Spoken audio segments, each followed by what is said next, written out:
सितारों से भरी इस रात में जन्नत से भी खूबसूरत ख्वाब आपको आए। इतनी हसीन हो आने वाली सुबह की मांगने से पहले ही आपकी हर मुराद पूरी हो जाए। आज हम लेके आए हैं मौलिक अधिकार या मूल अधिकार। मौलिक अधिकार या मूल अधिकार। मौलिक अधिकार अनुच्छेद 12 से 35 में, अनुच्छेद 12 से 35 में, भाग 3 में। ठीक है, मौलिक अधिकार जो है यह भाग 3 में 12 से 35 है। मौलिक अधिकार कभी क्वेश्चन में आता है कि मौलिक अधिकार कहां से लिया जाए। तो मौलिक अधिकार हमारा जो है यह यूएसए के संविधान से लिया गया है, मतलब कि अमेरिका के संविधान से लिया गया है। ठीक है, मैं आप लोग को ऐसा पढ़ाऊंगा कि रटने की जरूरत नहीं है, दिमाग में सीधा घुसा देंगे। ठीक है, तो हम पूरी चैप्टर स्टार्ट करते हैं मौलिक अधिकार की। तो मौलिक अधिकार भाग 3 12 से 35 दिया हुआ है। मौलिक अधिकार भाग 3 12 से 35 यह अमेरिका के संविधान से लिया गया है। मौलिक अधिकार में जो 12 से 35 है वो क्या है?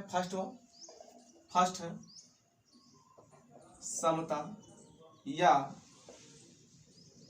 समानता का अधिकार। समता या समानता का अधिकार। समता और समानता का अधिकार अनुच्छेद कितना में है भाई? वो हम यहाँ पे देखेंगे कि समता और समानता का अधिकार जो है वह कितना में है। तो समता और समानता का अधिकार 14 से 18 तक। ठीक, समता या समानता का अधिकार कितना है? 14 से 18 तक। हम 14 से 18 तक अभी एक एक डिटेल में पढ़ेंगे कि 14 से 18 तक क्या है। 14 अनुच्छेद में क्या बोलता है? अनुच्छेद 14 में, अनुच्छेद 14 में यह है कि राज्य के केंद्र में एक समान कानून रहेगा। ठीक है, अनुच्छेद 14 में क्या है कि राज्य और केंद्र में एक समान कानून रहेगा। 14 को अगर हम डिटेल से पढ़ते हैं तो 14 का डिटेल में क्या दिया हुआ है कि 14 का डिटेल है कि राज्य सभी व्यक्तियों के लिए एक समान कानून बनाएगा तथा उन पर एक समान कानून लागू रहेगा। ठीक है, जैसे अगर झारखंड हो, बिहार हो, उत्तर प्रदेश हो, महाराष्ट्र हो, गुजरात हो, कोई भी स्टेट हो, इससे कोई मतलब नहीं है। सभी के लिए एक समान कानून रहेगा, चाहे वो जिस स्टेट से भी आए, सभी के लिए कानून एक समान रहेगा। यहाँ 14 में इसमें क्या है कि राज्य को अलग से कानून बनाने का अधिकार नहीं है। जो भी कानून बनाएगा वह केंद्र ही बनाएगा, राज्य को अलग से कानून बनाने की जरूरत नहीं है, यह संविधान में नहीं है। क्या है कि ये एक मौलिक अधिकार ही ऐसा है जो हर एक नागरिक इस मौलिक अधिकार में क्या है कि ज्यादा संशोधन तो हो सकता है, लेकिन एक मौलिक अधिकार है जो हम लोग खुल के सब कुछ कर सकते हैं।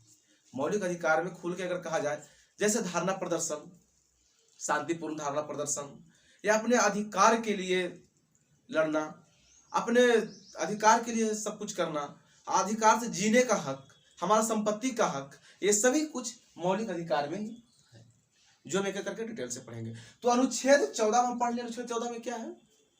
इस सभी के लिए एक समान कानून लागू होगा, चाहे वह जिस स्टेट से भी हो, बिहार, झारखंड, उत्तर प्रदेश, महाराष्ट्र, गुजरात, मध्य प्रदेश, बंगाल, कहीं से भी हो।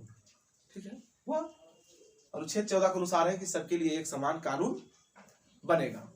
ठीक है, अब हम लोग पढ़ेंगे अनुच्छेद 15। तो अनुच्छेद 15 में पढ़ेंगे हम क्या? अनुच्छेद 15 में क्या देखिए, अनुच्छेद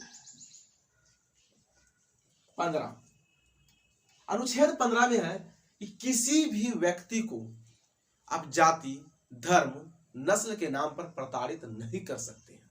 ठीक है, कौन से व्यक्ति किस धर्म से बिलोंग करते हो, चाहे हिंदू, मुसलमान, सिख, ईसाई, जो भी धर्म से हो, आप प्रताड़ित नहीं कर सकते हैं उसे। यह हमारा अनुच्छेद 15 में है। ठीक है, मौलिक अधिकार अनुच्छेद 15 में है कि किसी भी धर्म को प्रताड़ित नहीं करना चाहिए, मतलब करना नहीं है।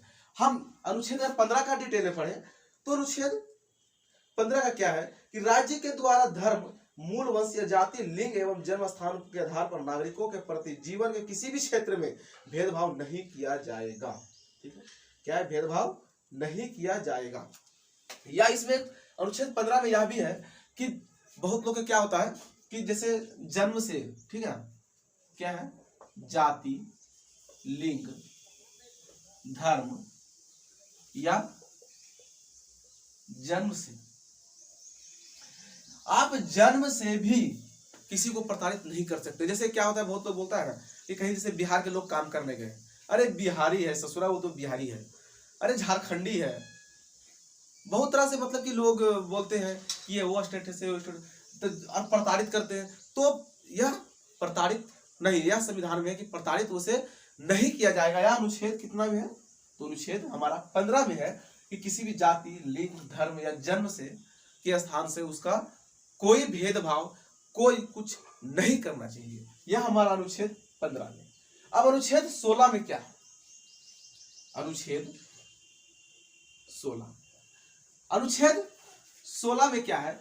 समता या समानता का अधिकार में हम टोटल या 14 से 18 तक हम पढ़ेंगे।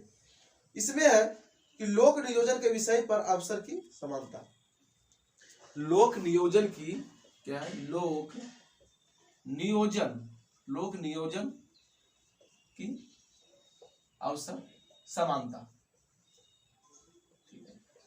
लोक नियोजन की अवसर समानता। अगर लोक नियोजन की अवसर समानता हम देखें तो इसे हम अगर डिटेल से पढ़ते हैं कि लोक नियोजन की समानता में विषय पर अवसर की समता में अगर हम देखते हैं तो क्या राज्य के अधीन किसी पद पर नियोजन या नियुक्ति से संबंधित विषयों में सभी नागरिकों के लिए अवसर की समानता होगी।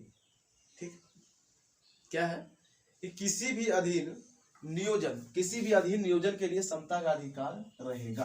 क्या? समता का अधिकार रहेगा। जैसे पहले क्या होता था कि लगाया जाता था महाराज, पहले होता था कि महाराज शब्द का यूज किया जाता था कि हाँ वो महाराज है, हम टाइटल में कुछ भी लिख दिए, वो चीज नहीं है। जैसे सेना के लिए या कोई भी सरकारी नौकरी, कोई भी सरकारी अफसर के लिए या प्रावधानिक वो लगा सकते हैं, जैसे ब्रिगेडियर वो लगा सकते हैं। डॉक्टर, क्या कि एजुकेशन पे टाइटल लगाना छूट है। ठीक है, क्या है कि एजुकेशन पर टाइटल लगाना छूट है। जैसे डॉक्टर, जैसे होता है ना डॉक्टर ये कुमार, इंजीनियर, बहुत से ऐसे उपाधि एजुकेशन पे छूट है। सारा उपाधि एजुकेशन पर वो नाम से पहले लगा सकता है। ठीक, क्या है कि नाम से पहले लगाया जा सकता है। लेकिन हम लगा देंगे कि नहीं? हम अगर लगाते हैं राजा, ये राजा मतलब हर एक तरह से मतलब वो चीज अधिकार नहीं है। एजुकेशन से जुड़े हम सब कुछ टाइटल में लगा सकते हैं। जैसे नाम से पहले डॉक्टर, नाम से पहले इंजीनियर, ये सभी हम लगा सकते हैं अनुच्छेद 16 के अनुसार। ठीक है, उसके बाद हम लोग क्या आता है? अनुच्छेद 17। क्या? अनुच्छेद 17। तो अनुच्छेद 17 में क्या किया जाता है कि अनुच्छेद 17 में है यादृच्छिकता का अंत। ठीक है, अनुच्छेद 17 में क्या है? यादृच्छिकता का अंत। यादृच्छिकता का अंत में क्या है कि यादृच्छिकता के अंत में किसी को भी जाति का आप एथी नहीं कर सकते, मतलब कि जाति पे प्रताड़ित नहीं कर सकते हैं कि अरे SC ST OBC जनरल जो भी हो, आप जाति प्रथा पे प्रताड़ित नहीं कर सकते। यह अनुच्छेद 17 में है। ठीक है, कहाँ अनुच्छेद 17 में है कि जाति प्रथा आप नहीं कर सकते हैं। कि जैसे बहुत लोग क्या करता है कि अरे नहीं छोटा जाति का है उसे नीचे बैठाओ, बड़े जाति का है उसे ऊपर बैठाओ, तो ये सब नहीं करना। ये सब अनुच्छेद 17 में दर्शाया गया है कि आप अस्पृश्यता नहीं कर रहे, अस्पृश्यता का अंत। अगर हम ऐसा प्रताड़ित करते हैं तो हमें जेल भी हो सकती है। ठीक, यह अनुच्छेद 17 के अनुसार हमें जेल भी हो सकती है। इसलिए हमें छुआछूत का भेदभाव नहीं करना है, छुआछूत का भेदभाव नहीं करना है। ठीक है, उसका नाम आता है अनुच्छेद 18। अनुच्छेद 18 में डिटेल से अगर देखें तो अनुच्छेद 18 में है उपाधियों का यंत्र। उपाधियों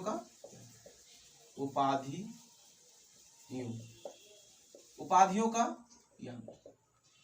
तो उपाधियों का यंत्र में क्या है, हम पहले भी अभी पढ़ा चुके थे, अनुच्छेद 16 में भी हम लोक नियोजन अवसर समता के में भी हम वो चीज आप लोग पास ये किए, एक्सपेक्ट किए, ठीक है।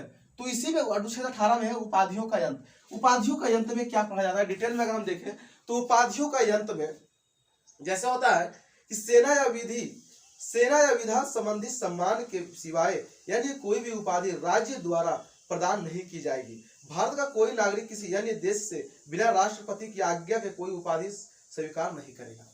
जैसे उपाधियों का यंत्र में क्या होता है कि अगर माना कि कोई अवार्ड हो, ठीक है, माना कि कोई अवार्ड हो और हम दूसरे देश में मिल रहा हो, ठीक है, अपने देश में नहीं दूसरे देश से, अगर हम दूसरे देश से कोई अवार्ड लें तो दूसरे देश से अवार्ड लेने में हमें राष्ट्रपति का परमिशन लेना पड़ेगा कि हम दूसरे देश में जाकर अवार्ड ले सकते हैं। अपने देश में अवार्ड है तो कोई बात नहीं, लेकिन अगर दूसरा देश में अवार्ड हम लेने जाए तो हमें राष्ट्रपति से परमिशन लेना पड़ता है कि हाँ कि हम दूसरे देश में अवार्ड ले सकते हैं। जैसे पिछले में के कौन लिए थे अवार्ड, पाकिस्तान का अवार्ड कुछ मिला था मोरारजी देसाई को, ठीक है, मोरारजी देसाई को अवार्ड मिला था, जो कि तो वैसे सिचुएशन में अगर हम जैसे अपना देश छोड़कर कोई और देश से अवार्ड ले रहे हैं तो हमें उसमें राष्ट्रपति की अनुमति चाहिए कि हम अवार्ड ले सकते हैं या नहीं, तो अवार्ड हम ले सकते हैं।